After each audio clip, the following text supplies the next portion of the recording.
Saudi, ininvest ko sa kanila. Kasi sabi nila, dodoble ito ng walang kahirap-hirap eh. Alam nyo, ipinagkatiwala ko ang aking retirement sa kanila. Pati nga, ipon ng anak ko sa London. Pati nga, mga hipag ko sa Amerika. Ikinumbisi ko rin mag-invest sa kanila. Wala rin.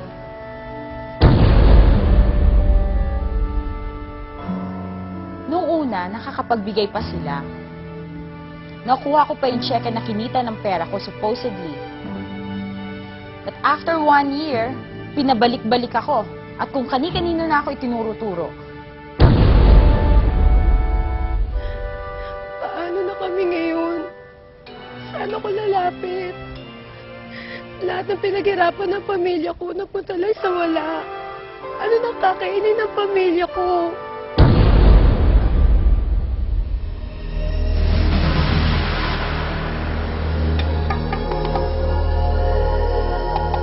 May kumukumbinsi ba sa inyong sumali at magbayad ng malaking registration fee sa isang kumpanya?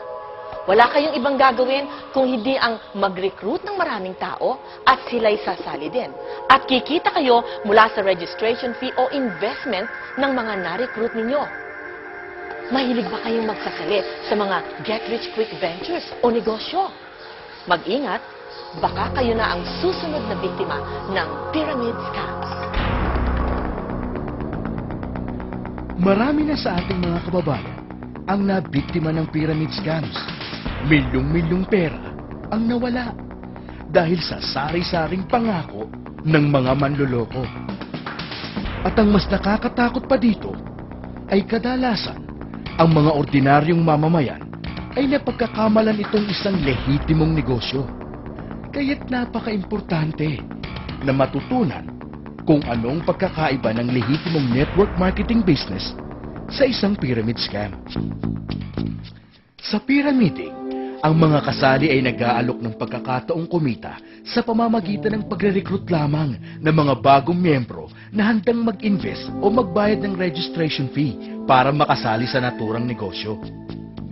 Ang mabilisang kita ay galing sa puhunan o investment na ibinayad ng mga bagong recruits. Samantala, ang mga bagong recruits ay magkakaroon din ng pagkakataong kumita kung sila ay makaka-recruit din ng iba pa. Ang pyramiding ay illegal sapagkat ito ay likas na mapanlinlang o inherently deceptive. Dahil ang kinikita sa ganitong sistema ay mula lamang sa perang ipinupuhunan ng mga na-recruit at hindi sa pagbebenta ng anumang produkto. Tiyak na darating ang araw na mauubos ang mga maaring ma-recruit. At dahil dito, mahigpit na ipinagbabawal ng Article 53 ng Consumer Act of the Philippines ang paggamit ng anumang pyramiding scheme sa isang negosyo kahit ano pa man ang produktong ibinebenta. Ang Direct Selling Association of the Philippines o DSAP sa pakikipagtulungan sa Department of Trade and Industry ay naglunsad ng isang anti-pyramiding education campaign para sa inyong protection. Gaya ng kahit na anong negosyo, ang layunin ng isang legitimate direct selling o network marketing company ay ang pagbebenta ng kanilang lehitimong produkto. Kaya't ang ibinabayad na komisyon dito ay base sa product sales.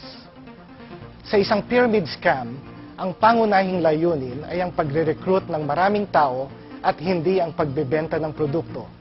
Ang Direct Selling Association of the Philippines ay samahan ng mga lehitimong kumpanya na mahigpit na ipinatutupad ang legal na compensation plans ng bawat kumpanya at nagsasagawa ng tamang paraan ng negosyo ayon sa Code of Ethics ng World Federation of Direct Selling Associations.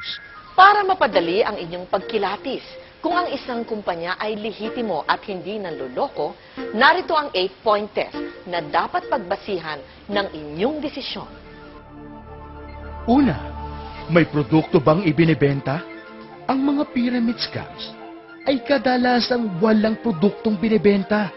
Kung mayroon man, hindi ito nangangahulugang lehitimong negosyo. Kailangan pa niyong suriin ang mga puntong sumusunod. Ang komisyon ba nakikitain ay magmumula sa pagbebenta ng produkto At hindi mula sa registration o entry fees ng mga recruit. Kung kumikita ka sa pagre-recruit lamang at ang kinikita mo ay galing sa registration fees ng mga recruit mo, mag-ingat ka.